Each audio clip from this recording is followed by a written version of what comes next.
Salut à tous, j'espère que vous allez bien. Je suis super contente de vous retrouver pour cette nouvelle vidéo. Je crois qu'on va s'y tenir à ces 2 vidéos par mois. Je vous retrouve aujourd'hui pour un nouveau sujet qui est les 5 points négatifs de Vancouver en 2022. Ces 5 points négatifs, c'est pas pour vous faire peur, c'est pas pour vous dégoûter de quoi que ce soit. Au contraire, c'est pour vous aider, c'est pour immigrer à Vancouver en toute connaissance de cause. C'est hyper important de savoir les points positifs et les points négatifs de la ville. Ces points négatifs, ce sont ceux que je ressens.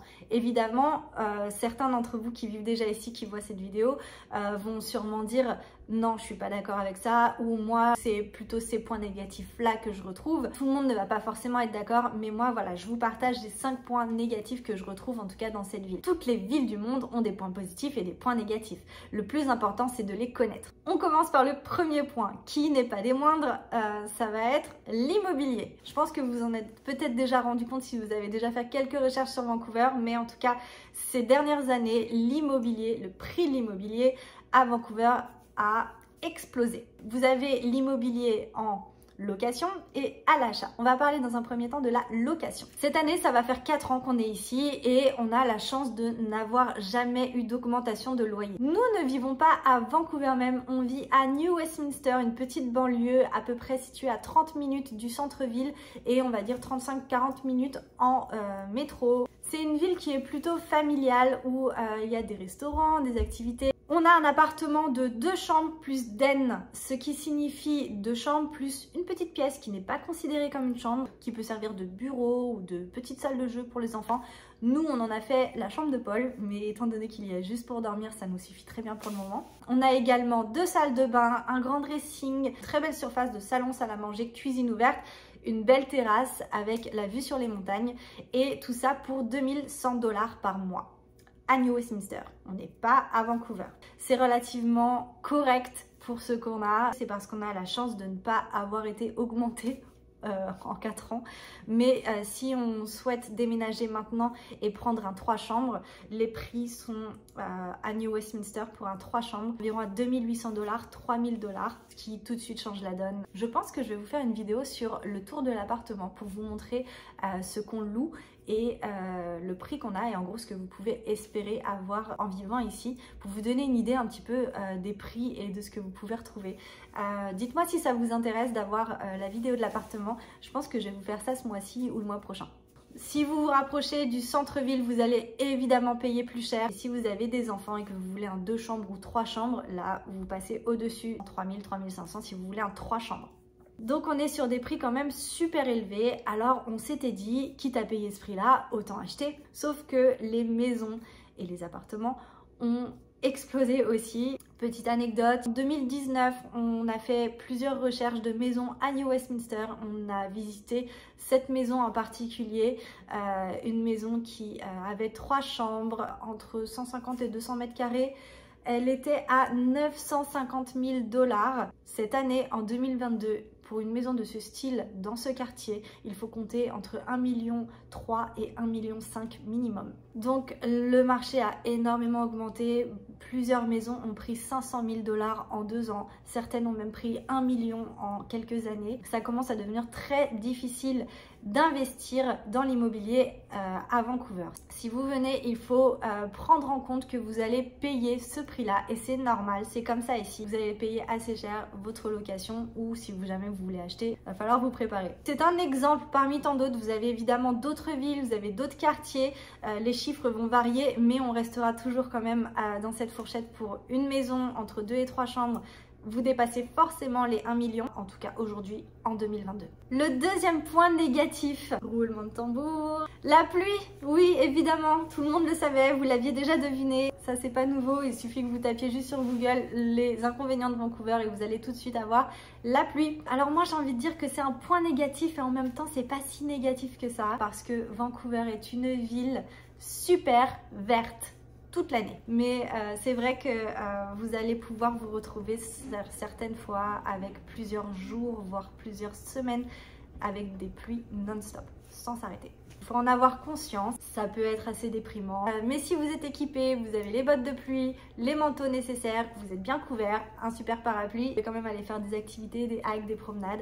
Il y a des choses à faire, même sous la pluie, il y en a forcément nettement moins, mais Après, à côté de ça, la ville de mars à octobre, elle est magnifique. C'est pas comme d'autres provinces du Canada où l'herbe va être brûlée par la neige pendant plusieurs mois et il va falloir quelques semaines avant qu'elle redevienne verte. Là, ici, vous avez l'herbe verte toute l'année, excepté quand il fait 40 degrés l'été, mais vous avez quand même les arbres, la nature, vous avez des forêts magnifiques et pour ça, il faut de la pluie. Le troisième point négatif, c'est le coût de la vie. Ça rejoint un petit peu l'immobilier, mais le coût de la vie en ce qui concerne les courses, par exemple. On a fait le calcul pour une famille comme nous, avec 2 enfants, on dépense en moyenne 2000 $ par mois en nourriture. Alors là, certaines personnes vont faire « Wow, 2000 $ par mois !» Je m'explique. On fait 2 pleins par mois au Superstore, ce qui correspond un petit peu au Leclerc, Carrefour. On fait 2 pleins par mois à 500 $. Ça va être tout ce qui est produits ménagers, couches, les pâtes, les conserves, toutes ces choses-là. Et on va faire environ 1 plein par semaine ou tous les 10 jours de fruits, légumes, viande, poisson. Et là, on va aller au Whole Food parce que au Superstore, je trouve que les produits ne sont pas bons. Les légumes ont peu de goût, ils périssent très très vite. Voilà, c'est mon point de vue aussi, mais du coup on va les chercher à Whole Food. Les prix sont un petit peu plus chers, mais la qualité de la nourriture est nettement meilleure selon moi. On va dépenser environ 150 $ par semaine ou tous les 10 jours. On atteint à peu près les 1500 $ juste en course. Et après il y a tout ce qui est restaurant, café, tous ces petits trucs à côté. Et on atteint du coup très rapidement, juste en nourriture, les 2000 $ par mois. La nourriture c'est assez important pour nous, sachant que surtout qu'on vit en Amérique du Nord et ça n'a pas très bonne réputation. Ici vous pouvez très vite basculer dans la malbouffe, donc c'est pour ça que c'est un coût, mais on l'a choisi aussi. On ne veut pas forcément faire de petites économies sur ça, même si malgré tout on regarde quand même les prix à chaque fois qu'on achète quelque chose. Mais je trouve que ça a vachement augmenté ces dernières années. C'était pas aussi cher. Après on a Paul maintenant, donc on a une bouche en plus à nourrir. Mais je trouve que ça a quand même pas mal augmenté ces dernières années. Dans les coûts de la vie aussi, il va y avoir l'essence. Donc en ce moment c'est un petit peu particulier avec l'actualité qui se passe dans le monde. Le prix de l'essence et le prix des matières premières ont augmenté à peu près partout dans le monde. Mais c'est vrai que l'essence en règle générale coûte un peu plus cher en Colombie-Britannique que dans les provinces à côté. Il me semble que l'assurance automobile coûte un petit peu plus cher aussi en BC que dans les autres provinces. Donc ça aussi, ce sont des charges fixes à prendre en compte qui ont augmenté ces derniers mois. Le quatrième point négatif, les daycares, les crèches, les garderies. Dans ce point négatif là, il y a 2 choses. Il y a le coût, encore une fois, de la garderie, mais il y a aussi et surtout le fait qu'il n'y a pas de place en fait. Il n'y a pas de place nulle part. Donc vous pouvez être sur des listes d'attente pendant des années. Petit exemple, on a inscrit Alice à une garderie dès qu'on est arrivé ici, la garderie juste en bas. Et ils nous ont rappelé il y a quelques mois pour nous dire on a une place pour Alice. Sauf que quand on a inscrit Alice dans cette daycare, elle avait 4 ans et donc j'ai dû expliquer à la dame qu'elle en avait 8 maintenant et qu'elle avait plus forcément besoin de daycare. Je lui ai dit cependant que j'avais un petit garçon maintenant et que j'avais besoin d'une garderie. Elle m'a dit ah non, on peut pas faire ça comme ça, il faut vraiment être sur la liste d'attente par enfant, donc on va devoir donner la place à quelqu'un d'autre. J'ai trouvé ça aberrant. Pas qu'elle donne la place à quelqu'un d'autre, ce qui est tout à fait normal, c'est surtout le fait qu'il faille inscrire son enfant des années avant, limite même avant de prévoir de tomber enceinte parfois pour pouvoir avoir une place.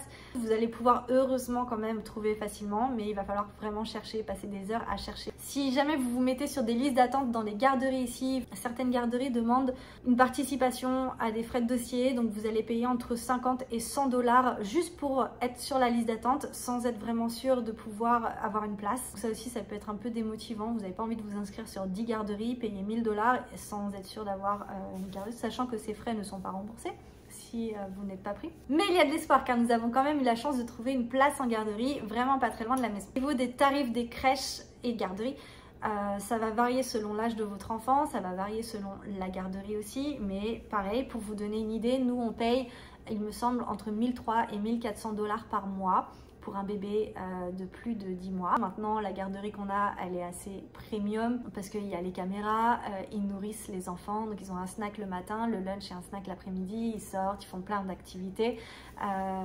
C'est pas forcément la garderie qu'on aurait choisie en premier vu son coût, mais étant donné que c'est la seule qui nous a donné une réponse positive, on n'a pas vraiment eu trop le choix. Le même type de garderie, donc la même enseigne, à North Vancouver, vous allez payer 100 ou 200 $ de plus facilement. C'est un point négatif pour les parents et comme je l'ai bien précisé en début de vidéo, mais si vous n'avez pas d'enfant, évidemment, ça ne va pas forcément vous concerner. Voilà, le gros point négatif des daycares, c'est peu de place et coût assez élevé. Cinquième et dernier point négatif de cette vidéo, c'est le monde. La surpopulation, surtout en été. Par exemple, si vous comptez passer une journée en famille au lac, prévoyez d'y aller quand même relativement tôt parce que sinon, vous n'allez d'une pas pouvoir y accéder parce qu'il n'y a pas de place de parking. Et de deux, une fois que vous avez trouvé votre place de parking et que vous arrivez autour du lac, vous allez avoir difficilement le choix de place.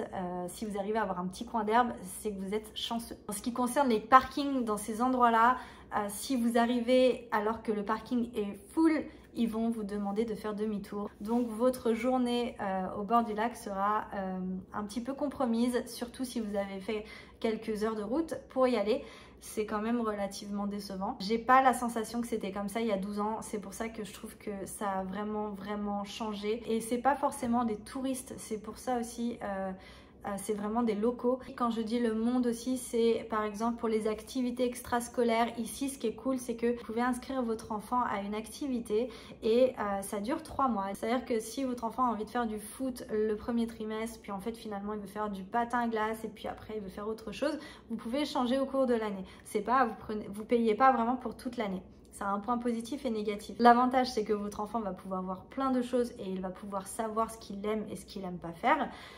Le désavantage, c'est qu'il y a tellement de monde que si vous ne vous connectez pas à la bonne heure quand les inscriptions réouvrent, vous perdez votre place et vous ne pouvez pas du tout inscrire votre enfant de tout le trimestre. Ici, on a quand même fait déjà pas mal d'activités avec Alice. Elle a fait comédie musicale, danse classique, ice skating, gymnastique, qu'est-ce qu'elle a fait du trampoline.